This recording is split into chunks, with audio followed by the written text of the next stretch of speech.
Was iZombie the first time you felt like this is the biggest thing I've done? What was the one moment in your life where you're like, okay, I've made it. I can tell I'm at the next level.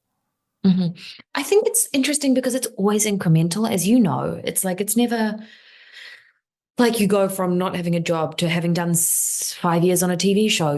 It's like you get a call back, you get an audition, then you get a call back, and then that seems like the big moment. And then you get the table read, and that's the big moment. And then you book the pilot, and that's the big moment. And then the pilot goes to series, and that is, and then it gets renewed, and on and on and on. And it's like it doesn't. I didn't have like a I'm waking up in the morning because for all I knew, iZombie was a pilot that was going to go away, like so many of them do.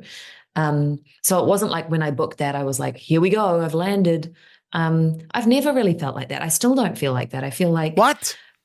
no, because I don't. I feel like it's so, it doesn't stress me out. I think I've got to be one of the only actors on the planet that I've spoken to who's not like, oh my God, I'm scared I'm never going to work again.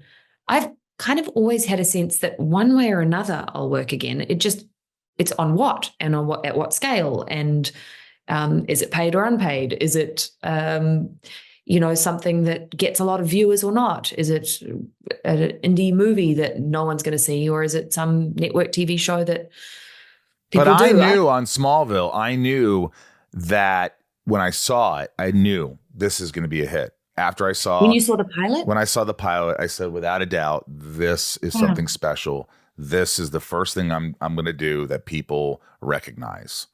And mm, I just knew it. great. And I had never It's known so that great. before.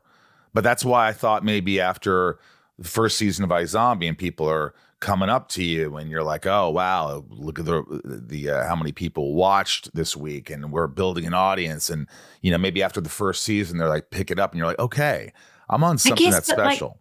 you got to remember, like coming from New Zealand, being an actor is not, there is no celebrity acting culture in New Zealand. It's just not. Like the only celebrities that exist in New Zealand are, well, at least I'm talking about till I left, which is 13 years ago. I'm sure now there's social media celebrities and all sorts. But when I was there, sports people had a shot at sort of being considered a celebrity. But in terms of actors, you always had to have another job. It was always, it's a trade. It's like, it was, there's an artistic, wonderful industry there that I'm very inspired by and proud of and long to go back and work in. But it was never, I don't think anyone ever had a sense of having made it at home and being like, great, now I can chill. It's like, you never know whether you're going to have to take a job in some other department in film and television or, in restaurants again. And I think that I'm not a cynic about stuff. As I say, it's not like I don't think I'll ever work again, but it's also not like I ever think,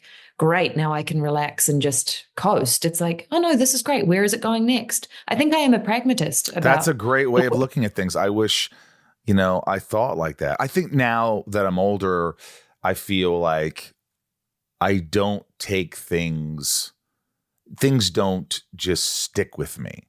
If something Yeah. happens and it doesn't work out, like we were so excited about this one project and everything was great, and all of a sudden, complete uh, change of Mm. plans, and someone bails out, hmm and the project's dead, completely hmm dead, hmm because this is the money. And I was like, how did that? What the? And within a couple hours, I honestly somehow, maybe it's a protective mode that my brain does. I just go, okay, that's done. Let's go to the next thing. Yeah, I, I that's don't great. I don't dwell on things that aren't happening the way that I would hope for. I try to have an open mind and think, okay, that didn't work. I've had so many things that work and many things that haven't, and there'll be something else, and move on. And Yeah, that's one quality that I actually like great. about myself, unless I'm doing it subconsciously and there's some I'm sure it's both, right? Because I'm sure I'm the same. I'm sure there's all sorts of big, giant question marks and existential things going on. Thankfully, they just haven't been ones I've had to address yet in my life. yeah. It's more like I think when you ask what has changed about having a kid, that has been a huge recentering. I mean, it's like my family is everything to me. My husband and my baby and my dog and my own, the family that I grew up with. It's like that. I feel so lucky that everybody's safe and good, and that just that really realigned my focus in a major way. It just kind of affirmed that is the stuff that I care about the most in my life. And that, yeah, we're very lucky to not have to work a job that I hate. And same with my husband. We both work in creative industries and get to do things we love. It's like, that's so wonderful to have a family we love and be able to work creatively. What an insane privilege. Yeah. But I do think like some of the things that helped were, for example, I did The Lovely Bones when I was 19, which is a Peter Jackson film of course. that I had done that shot outside New Zealand. So I guess there was a moment in terms of being on a plane to Philadelphia where I filmed most of my stuff. You're on that plane. I've made I was it. on that plane. I was on that plane, and I couldn't believe it. And I had a second ticket to bring someone. Like, that was so cool. And anyway, when we went and filmed that, and I had a great experience and met lots of wonderful people. And after that film, I went back. I auditioned for a few things. I got an agent in LA, and there was a bit of coming and going and stuff. And I just sort of panicked about it all and shut down and was like, no, I think I just want to go back to university and do some other stuff. And I did. And I got my part-time job at, Glassons at Home, which was the equivalent of, what is it, like Forever 21. And, it's like, were you happy? Were you happy there? I was. You were? Yeah, I was. It felt like the right thing at that moment. But it's funny. It's like I'd gone from our premiere for that. We met, I was shaking hands with the now King Charles, Prince Charles. And I'm like, it's this bizarre royal premiere in the UK. And then the next week, I'm just like, not the next week, but a couple of months later, I'm clocking in for my shift, in retail again. And it's just life. And I love that. I'm like, I think it kind of always made me feel like grounded.